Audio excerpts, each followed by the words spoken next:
আসসালামু আলাইকুম সুপ্রিয় দর্শক, বিজ্ঞাপন বিরতির পর আমরা আবারও ফিরে এসেছি। এই মুহূর্তে যারা টিভি সেটের সামনে বসেছেন, আপনারা হয়তো জানেন না আমরা কি নিয়ে এবং কাকে নিয়ে কথা বলছি। প্রিয় দর্শক, আজকে আমাদের মধ্যে এমন এক অতিথি আমরা নিয়ে এসেছি যিনি অত্যন্ত সম্মানিত অতিথি এবং বিশ্ব জাকির মঞ্জিলের পীরজাদা এবং জাকির পার্টির চেয়ারম্যান মুস্তফা আমির ফয়সল মুজাদ্দিদি সাহেবকে আমরা নিয়ে এসেছি এবং আমরা তার সাথে কথা বলছি। প্রিয় দর্শক, আমরা বিজ্ঞাপন বিরতিতে যাওয়ার আগে আমরা কথা বলেছিলাম বিভিন্ন বিষয় নিয়ে এবং আমি বলেছিলাম যে আমরা মারিফতি এবং দেহতত্ত্বের ব্যাপারে আমরা কথা বলবো আমাদের অতিথির সাথে। এবং তিনি আমাকে বিজ্ঞাপন বিরতিতে যাওয়ার সময় তিনি আমাকে বলেছেন যে তিনি মারিফতি বুঝেন না। প্রিয় দর্শক, তিনি বিজ্ঞাপন বিরতিতে যাওয়ার আগে যেসব কথাগুলো বলেছেন সবগুলোই মারিফতি এবং দেহতত্ত্ব।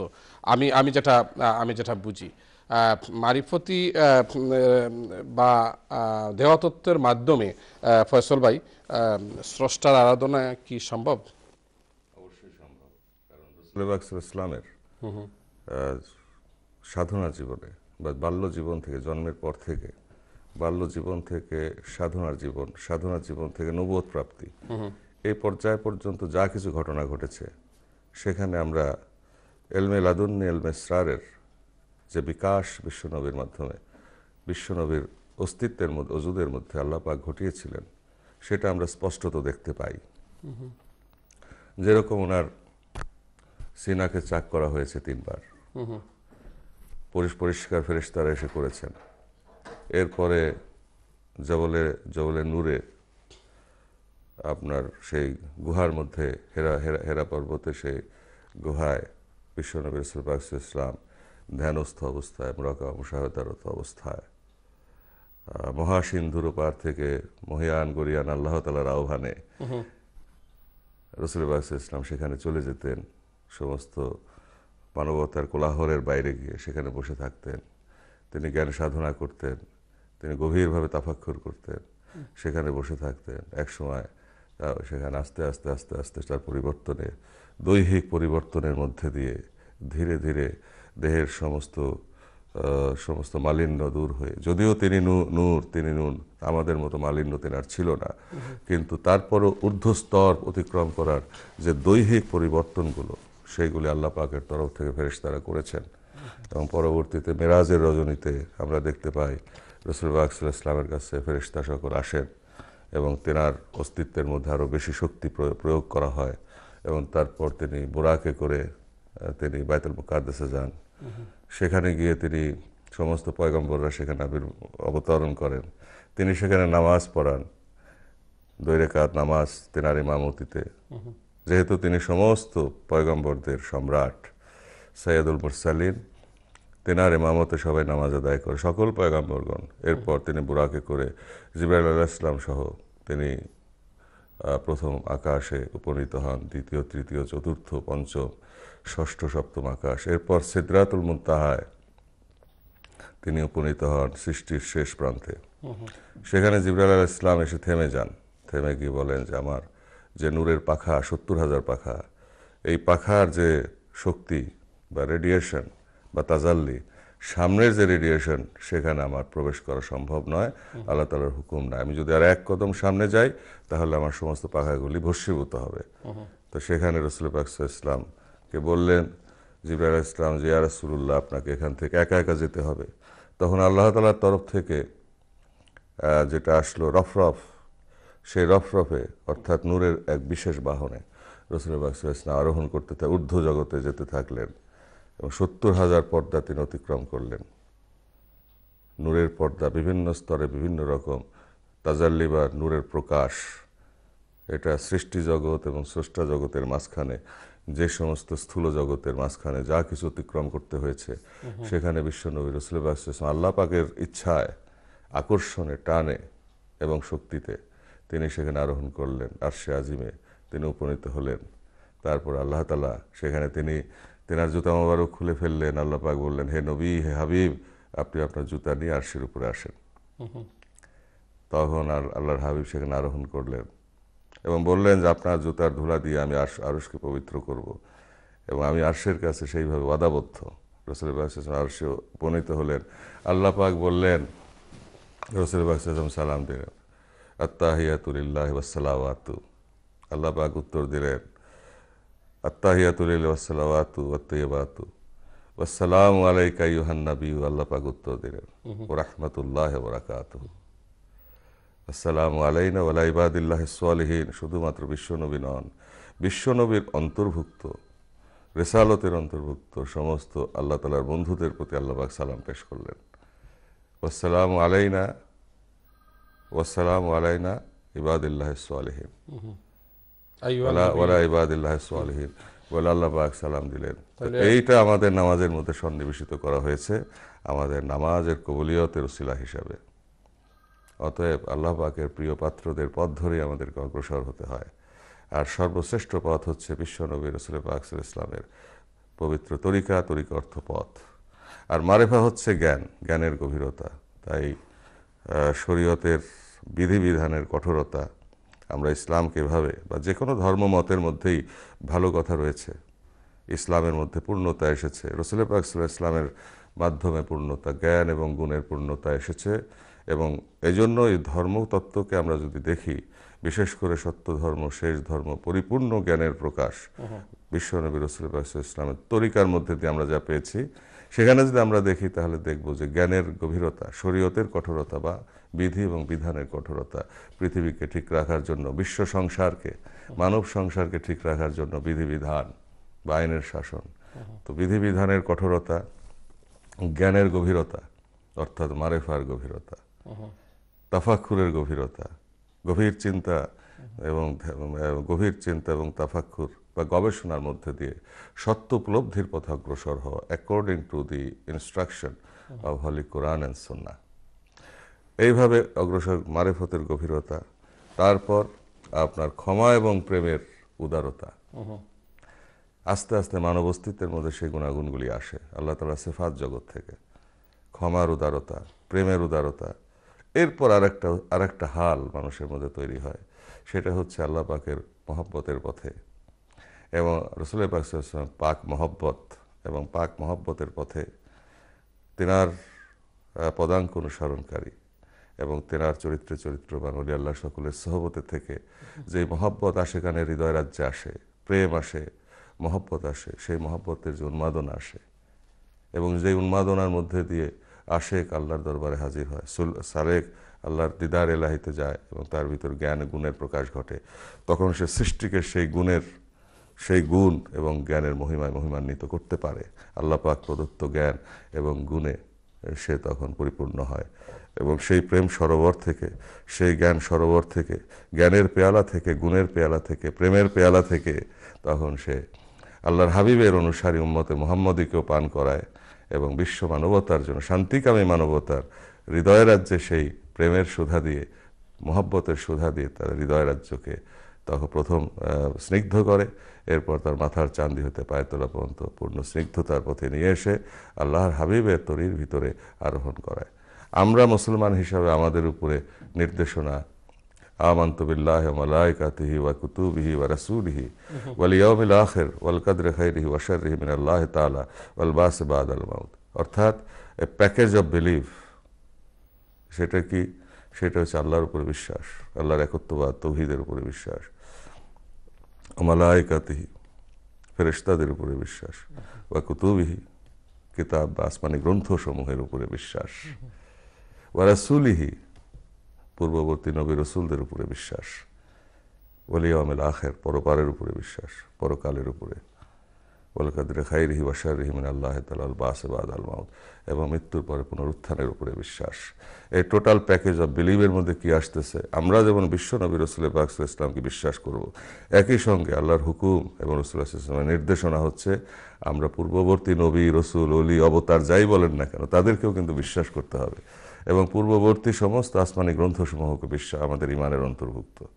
অর্থাৎ সেগুলির মধ্যে দিয়ে বাবা আদম আলাইহিস সালাম থেকে শুরু করে ঈসা আলাইহিস সালাম পর্যন্ত যে জ্ঞান এবং গুণ এবং তাজাল্লি এবং মহিমার বিকাশ ঘটেছিল, যেটা আমি একটু আগেই বললাম যে চাঁদের প্রকাশ ঘটেছে আস্তে আস্তে, পহেলা দ্বিতীয়া তৃতীয়া করতে করতে পূর্ণ চাঁদ 14 রাতের পূর্ণিমার চাঁদ উদিত হয়েছে বিশ্বনবী রাসূল পাক সাল্লাল্লাহু আলাইহি ওয়াসাল্লাম। তেমনিভাবে এক একজন অবতার, এক একজন পয়গম্বর, এক একজন মহামানবের মধ্যে দিয়ে আল্লাহ তাআলার তাজাল্লি বা ভেদ রাজ্য প্রকাশিত হয়েছে, ধাপে ধাপে ধীরে ধীরে ক্যারি ফরওয়ার্ডেড হয়েছে আপ টু বিশ্বনবী। এবং বিশ্বনবীর পরে আবার বেলায়েতের যুগে, খিলাফতের যুগে আবার আস্তে আস্তে তা প্রকাশিত হয়েছে, ধাপে ধাপে ধীরে ধীরে বিভিন্ন ওলি আল্লাহর মধ্যে দিয়ে জ্ঞান এবং গুণের প্রকাশ আল্লাহ পাক ঘটিয়েছেন আল্লাহর হাবিবের ওসিলায়, আল্লাহর হাবিবের মাধ্যমে। কারণ তিনি সিরাজ ও মুনিরা, সেখানেই আল্লাহ তাআলার জ্ঞান গুণের পূর্ণতা এসেছে এবং সেখানে অবতরণ হচ্ছে সিফাত জগৎ থেকে এবং জাত সমুদ্র থেকে, সেখানে অস্তিত্বের জাত সমুদ্র হতে আল্লাহ পাক, জাত পাক আমাদেরকে বেষ্টন করে আছে, জাত সমুদ্র থেকেও সেখানে আসতেছে, সেখানে ফয়েজ আসতেছে, সেখানে জ্ঞান আসতেছে, সেখানে গুণ আসতেছে। তো এগুলি রাসূল পাক সাল্লাল্লাহু আলাইহি ওয়াসাল্লামের উপরে এসে তারপরে সেগুলি সৃষ্টি জগতে আসে। এটি যে একটা বৃহৎ মানে বৈজ্ঞানিক তত্ত্ব আল্লাহ পাকের সৃষ্টি রহস্য। এই সৃষ্টি রহস্যের অন্তর্ভুক্ত, সৃষ্টি রহস্য এবং সৃষ্টি রহস্যের অন্তর্ভুক্ত আমরা মানব জাতি, আমরা সর্বশ্রেষ্ঠ সৃষ্টি হিসেবে। ওয়াইজ ক্বালা রাব্বুকা লিল মালাইকাতি ইন্নী জাইলুন ফিল আরদি খলিফা ক্বালু আতাজআলু ফিহা মা ইফসিদু ফিহা ওয়া ইয়াসফিকু আদ-দিমা ওয়া নাহনু নুসাব্বিহু বিহামদিকা ওয়া নুকাদ্দিসু লাক ক্বালা ইন্নী আ'লামু মা লা তা'লামুন। ফেরেশতারা যখন বলল, আল্লাহ পাক বলে আমি খলিফা সৃষ্টি করব, বানাবো। সমস্ত তত্ত্ব উপাত্ত ফেরেশতাদেরকে দেওয়া হলো, আগুন পানি মাটি বাতাস দিয়ে তৈরি করা হবে, তারপর আল্লাহ তাআলার কুদরত সেখানে আসবে। তখন ফেরেশতারা বলল আল্লাহ পাক বলে, হে প্রভু, আমরা তো আপনার বন্দেগী করতেছি, আপনার প্রশংসা করতেছি, আপনি কেন এই জাতিকে তৈরি করবেন, তারা তো রক্তপাত করবে। তখন আল্লাহ পাক বলে, আমি যা জানি তা তোমরা জানো না। অর্থাৎ এই মাটির মানুষকে আল্লাহ পাক নৈকট্য দান করে তার মধ্যে দিয়ে আল্লাহ তাআলার যেই পর্যায়ে তাজাল্লি আল্লাহ ঢুকাবেন সেটা ফেরেশতাদেরকে দেওয়া হয় নাই। ফেরেশতাদের নূর তার চেয়ে নিম্ন স্তরের, যার জন্য জিবরাইল আলাইহিস সালাম কিন্তু সিদরাতুল মুনতাহায় গিয়ে অগ্রসর হতে পারেন নাই। সেখান থেকে বিশ্বনবী রাসূল পাক সাল্লাল্লাহু আলাইহি ওয়াসাল্লামকে অগ্রসর করানো হয়েছে এবং যেই দেহ এবং আত্মারাজ্যের মধ্যে আল্লাহ পাকের যেই শক্তি প্রবেশ করানো দরকার ছিল, অর্থাৎ একটা রকেটকে যখন উপরে নেওয়া হয় তখন তাকে যেভাবে বিল্ট ইন করা হয়, ঠিক তেমনিভাবে মানব অস্তিত্বকে যখন আল্লাহ পাকের সান্নিধ্যে নেওয়া হয়, এক এক মাকামে এক এক রকম দৈহিক এবং আত্মিক প্রস্তুতির প্রয়োজন হয়। এটা আল্লাহ তাআলার খাস রহমত ছাড়া সম্ভব নয়। আর এই রহমতটা বহন করে ফেরেশতারা, এই রহমতটা বহন করে কিছু কিছু ক্ষেত্রে নবী রাসূলগণ করেছেন এবং এই রহমত বহন করেছেন ওলি আল্লাহ সকল পরবর্তীতে। অতএব এটা একটা জ্ঞান সাধনা। এই জন্য রাসূল পাক সাল্লাল্লাহু আলাইহি ওয়াসাল্লাম এই জ্ঞানের পূর্ণতাই হচ্ছে আল কোরআন, গুণের পূর্ণতা হচ্ছে, নির্দেশনা হচ্ছে আল কোরআন, এবং সেটার পরিপূর্ণ ব্যাখ্যা হচ্ছে আল হাদিস। এই যে কোরআন এবং হাদিসের পরিপূর্ণতা, যেটা পূর্ববর্তী ধর্মগ্রন্থ সমূহের মধ্যে সেই সত্য কথাগুলো এসেছে। এখন আমরা যদি কোরআন শরীফ অনুসরণ না করি বা অন্য ধর্মাবলম্বীরা যদি তাদের গ্রন্থের নির্দেশনা অনুসরণ না করে, তো সেখানে কিছু বলার নাই। কিন্তু ধর্মতত্ত্বে এমনই একটা আল্লাহ তাআলার দান, যেটা দিয়ে আমরা পৃথিবীতে পথ চলতে পারি, পৃথিবীকে শান্তিময় করতে পারি, মানবতার বিজয় ঘটাতে পারি, মনুষ্যত্ব প্রতিষ্ঠিত করতে পারি, বিশ্ব সংসারকে আমরা একটি পরিবার তত্ত্বের আওতায় আনতে পারি। একটি পরিবার তত্ত্ব, সাম্য, শৃঙ্খলা, ঐক্য, ভ্রাতৃত্ব, প্রেম, প্রীতি, ভালোবাসা। মানুষ হয়ে মানুষ কেন মানুষকে হত্যা করবে? আমরা সৃষ্টি, একটা পিপীলিকা তার স্বজাতিকে হত্যা করে না, একটা হাতি তার স্বজাতিকে হত্যা করে না, একটা বাঘ তার স্বজাতিকে হত্যা করে না, একটা কুকুর তার স্বজাতিকে হত্যা করে না, কোন সৃষ্টি তার স্বজাতিকে মারে না। অথচ আমরা মানব জাতি আশরাফুল মখলুকাত হয়ে আমরা কোথায় গিয়ে দাঁড়িয়েছি? আর আমরা যারা মুসলমান উম্মতে মুহাম্মদী সর্বশ্রেষ্ঠ উম্মত, আমরা আল্লাহ পাকের তরফ থেকে আমরা দান বিশ্বনবীর মাধ্যমে আমরা সেই পথ পেয়েছিলাম।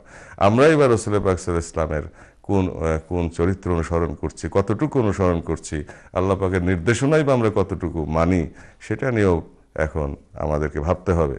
কারণ আমাদের মধ্যে এখন ফেরকা হতে হতে এত ফেরকা হয়েছে, একই কলেমায় বিশ্বাসী জাতি আমরা, একই নবীর উম্মত, একই আল্লাহর বান্দা, অথচ আমাদের মধ্যে ফিতনা ফাসাদ, আমাদের মধ্যে মারামারি, কাটাকাটি, হানাহানি, এগুলো নাফসে আম্মারা, এগুলো জ্ঞানের স্বল্পতা, জ্ঞানের পূর্ণতার অভাব, গুণের পূর্ণতার অভাব। আর অবশ্যই সেখানে আমি সবচাইতে নিকৃষ্ট হিসেবে আমি বলতে পারি, আমি নিজেকে নিকৃষ্ট মনে করি, সবচাইতে দুর্বল মনে করি, সবচাইতে অসহায় মনে করি।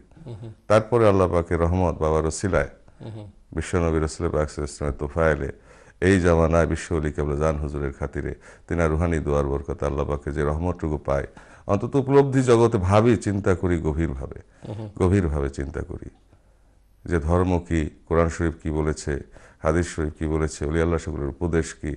সর্বশেষ জামানায় আমার বাবা,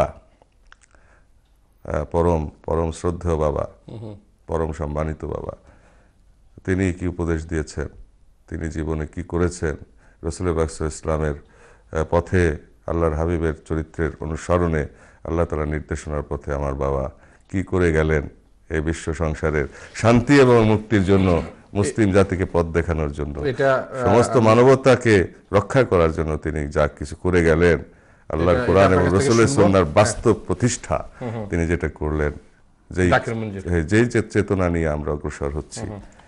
আমি আপনার কাছ থেকে এটি শুনবো। আমরা আপনার কাছ থেকে শুনেছি সৃষ্টির রহস্য, এবং আপনি যেটি বলেছেন যে স্বজাতি একটা পশু আরেকটা পশুকে হত্যা করে না, কিন্তু মানুষ আশরাফুল মখলুকাত যারা হয় একজন আরেকজনকে হত্যা করে। এটা মানুষের কর্ম নয়, এটা মানুষের কর্ম।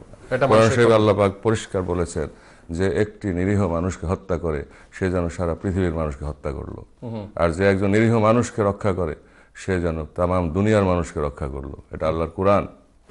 Thank you. প্রিয় দর্শক, আমরা কথা বলছি অত্যন্ত সম্মানিত আমাদের মেহমান আজকে জাকের পার্টির মাননীয় চেয়ারম্যান মুস্তফা আমির ফয়সাল সাহেবের সাথে, এবং তিনি ইসলামের কথা, আমাদের হযরত মুহাম্মদ মুস্তাফা সাল্লাল্লাহু আলাইহি ওয়াসাল্লাম প্রিয় নবীর কথা বলছেন, সৎ পথে চলার কথা বলছেন। তিনি খুব সুন্দরভাবে আজকে যেটি বললেন যে একজন মানুষ আরেকজন মানুষকে হত্যা করছে, কিন্তু একজন পশু আরেকটি পশুকে হত্যা করছে না। আমাদেরকে বুঝতে হবে আমরা কোথায় এসে দাঁড়িয়েছি। প্রিয় দর্শক, আমরা সৃষ্টির রহস্য নিয়ে কথা বলছি, স্রষ্টার মহিমা নিয়ে আমরা কথা বলবো। তার আগে দেখি একজন কলার সম্ভবত লাইনে আছেন, দেখি কে আছেন লাইনে? হ্যালো, আসসালামু আলাইকুম। কলা কি লাইনে আছেন? হ্যালো, আসসালামু আলাইকুম। কলার, আসসালামু আলাইকুম। আপনি টেলিভিশনের ভলিউমটি কমিয়ে দেন প্লিজ। হ্যালো, আসসালামু আলাইকুম। ওয়ালাইকুম সালাম। কে বলছেন? হ্যাঁ, ব্রাডফুড থেকে মামুন বলছিলাম। জি মামুন ভাই বলুন, ব্রাডফুড থেকে। কেমন আছেন আপনি? জি আলহামদুলিল্লাহ, খুব খুশি লাগতেছে আজকে দুজন ফয়সাল ভাই উপস্থাপনা করছেন এবং অতিথি, তো সম্মানিত অতিথিকে আমার পক্ষ থেকে এবং সিলেটবাসীর পক্ষ থেকে শুভেচ্ছা এবং স্বাগতম। তা আমার একটা বিনীত প্রশ্ন সম্মানিত অতিথির কাছে, যে ইসলামে ওলিয়া উলিয়া বা পীর মাশায়েখ বা সুফিজম দালিলিক ভাবে স্বীকৃত কিনা? যেমন আপনারা বা সিলেটের ফুলতলি, এদেরকে আমরা সম্মান করি, শ্রদ্ধা করি, মানি, কিন্তু কোন আলেম বা মুফতি সাহেবরা যেমন ইউটিউব বা বিভিন্ন টক শোতে পীরদেরকে তাদেরকে মতবাদকে শরীয়ত গর্হিত কাজ মনে করেন বা বিদআত এ ধরনের বিভিন্ন মন্তব্য করে থাকেন। আমরা যারা ইসলাম সম্পর্কে অতটা বুঝি না বা গভীর জ্ঞান নেই, আমরা কিন্তু কন্ট্রাডিকশনে পড়ে যাই। এখানে পার্থক্যটা কি বা ইসলামী শরিয়াতে এর গুরুত্বই বা কি? আমি যদি অতিথি এটার একটা ব্যাখ্যা দেন। ধন্যবাদ। থ্যাংক ইউ মামুন ভাই, অত্যন্ত মূল্যবান প্রশ্ন, এবং আমি এটা শুরুতে করেছিলাম। আপনি টেলিভিশন দেখতে থাকুন, আমরা যাচ্ছি আরেকটি বিজ্ঞাপন বিরতিতে, এবং বিজ্ঞাপন বিরতির পর আমরা ফিরে এসে আপনার প্রশ্নের উত্তর আমাদের অতিথি দিবেন আপনাকে। Thank you.